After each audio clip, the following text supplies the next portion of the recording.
BBA, BCA, BBM आणि BMS या अभ्यासक्रमांसाठी राज्यभरात 1 लाखाहून अधिक जागा उपलब्ध आहेत. यासाठी 29 एप्रिल, 30 एप्रिल आणि 2 मे रोजी CET परीक्षा घेण्यात आली होती.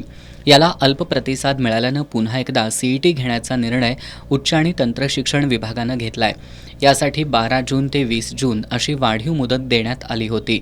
यामध्ये महाराष्ट्र राज्य सामायिक प्रवेश प्रक्रिया कक्ष अर्थात CET सेलनं आणखी एकदा मुदतवाढ दिली असून 27 जूनपर्यंत उमेदवारांना नोंदणी करता येणार आहे. याची CET परीक्षा येत्या 19 आणि 20 जुलै रोजी घेण्यात येणार आहे. CET सेलच्या वतीनं शुक्रवारी रात्री उशिरा हा निर्णय जाहीर करण्यात आला, अशी माहिती शिवाजी विद्यापीठाच्या MBA विभागाच्या प्रभारी संचालक दीपा इंगवले यांनी दिली.